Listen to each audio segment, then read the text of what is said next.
முல்லைத்தீவு மாவட்ட காணாமற் போனவின் உறவினர்களுக்கும் தமிழ் தேசிய கூட்டமைப்பின் பிரதிநிதிகளுக்கும் இடையில் இன்று சந்திப்பு ஒன்று இடம்பெற்றது. இந்த நிகழ்வு முல்லைத்தீவு கரைச்சி குடியிருப்பு பகுதியில் நடைபெற்றது. காணாமற் போனோருக்கு என்ன நடந்தது என்பதை உண்மை கண்டறியப்பட வேண்டும். தடுப்பு முகாம்களில் இருக்கின்ற எங்களுடைய அரசியல் கைதிகள் அவர்கள் தங்களோட குடும்பங்களுடன் இணைக்கப்பட வேண்டும். எங்களுடைய குறிப்பாக வடக்கு பிரதேசத்தில் இருக்கின்ற இராணுவ முகாம்கள் குறைக்கப்பட வேண்டும். இந்த 3 விடயங்களும் உண்மையில் தற்பொழுது ஆட்சியில் இருக்கின்ற அரசாங்கம் செய்யக்கூடியவை.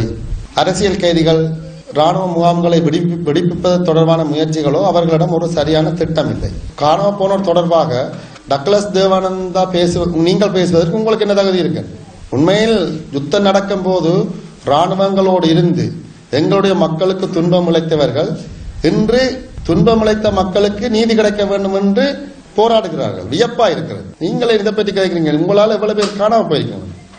மஹிந்த ராஜபக்சேவுடைய ஆட்சி காலத்தில் நடந்தது அல்லது ராணுவத்தை காப்பாற்ற வலிக்கிறோம் அல்லது மஹிந்த ராஜபக்சேவை மின்சார கதிலில் இருந்து நாங்கள் பாதுகாத்து கொண்டு வந்துட்டோம் என்று சொல்ற ஆக்கள் தான் இன்றைக்கு இந்த நாட்டினுடைய ஜனாதிபதி பிரதமரும் இருக்கிறார்கள்.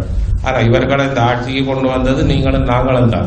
புதிய ஒரு ஆட்சி மாற்றம் வந்தால் எங்களுக்கு ஏதாவது ஒரு விமோசனம் கிடைக்கும் தான் கொண்டு வந்தோம். இன்றைக்கு ஐநாவில் போய் 2 ஒன்றும் எல்லாரும் என்ன சொல்லுறோம், நாங்கள் மஹிந்த ராஜபக்சே இந்த மின்சார கதிலிருந்து அவரை காப்பாற்றிட்டோம். ராணுவத்தை நாங்கள் காட்டி கொடுக்க மாட்டோம். தமிழர்களுக்கு நாங்கள் சமஷ்டியை கொடுக்க மாட்டோம். தமிழர்களுக்கு காணி பொலிஸ் அதிகாரத்தை நாங்கள் வழங்க மாட்டோம். இப்படித்தான் இன்றைக்கு இந்த நல்லாட்சியும் பேசிக்கொண்டிருக்கோம். இந்த நல்லாட்சியில தான் நாங்களும் இருக்கிறோம். அது எதிர்கட்சி என்ற பெயரால நாங்களும் கிட்டத்தட்ட இந்த அரசாங்கத்தோடு ஒரு பங்காளிகள் மாதிரி தான் இருக்கிறோம். ஆகவே இது தொடர்பாக கடந்த வாரம் தமிழ் தேசிய கூட்டமைப்பினுடைய எங்களுடைய 4 கட்சிகள் சேர்ந்த கூட்டம் நடைபெற்றது. அந்த கூட்டத்தில் கலந்து கொண்ட எங்களை தலைவர் இருக்கிறார். கிட்டத்தட்ட 3 மணித்தியால நேரம் நாங்கள் பல விஷயங்கள் ஆராய்ச்சினாங்கள். ஆகவே எங்களுடைய கட்சி மட்டத்தில் மிக கடுமையாக பல விஷயங்கள் பேசி இருக்கிறோம். தொடர்ந்து எங்களை அரசாங்கம் ஏமாற்றி கொண்டிருக்கிறது. நாங்கள் இந்த அரசாங்கத்தோட விரைவான ஒரு பேச்சுவார்த்தைக்கு போகப்படும். அந்த பேச்சுவார்த்தைக்கு போறதுக்கு வெறுமனே ஒரு சிலர் போய் பின்கதவால பேசி போட்டு வந்து நாங்கள் தீர்வை காண முடியாது.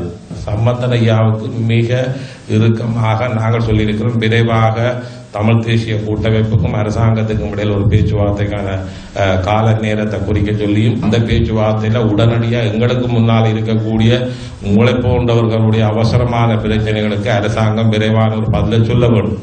கற்றுத்தந்த பாடங்கள் மற்றும் நல்லிணக்க ஆணைக்குழு, பரணகம ஆணைக்குழு என்று பல்வேறு விதமான ஆணைக்குழுக்களை நியமித்தது.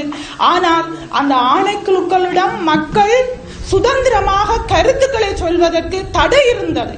நடைபெற்றுக் கொண்டிருக்கின்ற ஐக்கிய நாடுகள் மனித உரிமை பேரவையிலே இந்த இலங்கை ஒரு சிக்கலுள் மாட்டி இருப்பது, அந்த பொறிமுறைக்குள் அகப்பட வேண்டிய ஒரு கட்டாய நிலை வந்திருப்பதை நீங்கள் அறிந்து கொண்டிருப்பீர்கள்.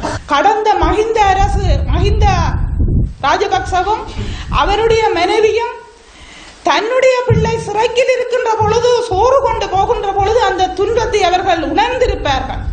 நான் ஒரு விடயத்தை பாராளுமன்றத்துக்கு முன்வைத்தேன். அதாவது திருகோணமலை கடற்படை முகாமில் 700 பேர் அங்கு வைக்கப்பட்டிருந்தார்கள் என்பதும், அந்த முகாமுக்கு அந்த கடற்படை முகாமில் இவர்கள் இருந்த முகாமுக்கு கோத்தா ராஜபக்சவனுடைய பெயரில் அந்த முகாம் அமைக்கப்பட்டிருந்தது. முள்வேலிகள் போடப்பட்டு 700க்கும் மேற்பட்ட இளைஞர்கள் அங்கு வைக்கப்பட்டிருந்தார்கள். இதனை விட ஏறத்தாழ ஒரு 30 குடும்பங்கள், மனைவி, குழந்தை, தாய், தகப்பன், இவ்வாறு ஒரு 30 குடும்பங்கள் இதனை தவிர அங்கு வைக்கப்பட்டிருந்தது. அவை நான் கேட்டேன், இந்த 700 பேருக்கும் என்ன நடந்தது?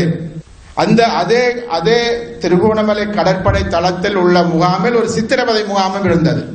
ஐநா சபை அதிகாரிகள் அந்த சித்திரவதை முகாமுக்கு போய் இங்கு சித்திரவதை முகாம் இருந்ததாகவும் கூறியிருக்கிறார்கள். இது மாத்திரமல்ல, உங்களுக்கு தெரியும், கொழும்பில் இருந்து கடத்தப்பட்ட 5 மாணவர்கள் இதே திருகோணமலை கடற்படை முகாமுக்கு கொண்டு செல்லப்பட்டு அங்கு கொலை செய்யப்பட்டிருக்கிறார்கள் என்பது இப்பொழுது நீதிமன்றத்துக்கு முன்னாலும் வந்திருக்கின்றது. ஆகவே திருகோணமலை கடற்படை தளம் என்பது அங்கு பல நூற்றுக்கணக்கான போராளிகள் அங்கு வைத்து கொல்லப்பட்டிருக்கிறார்கள் என்பது திட்ட தெளிவானது.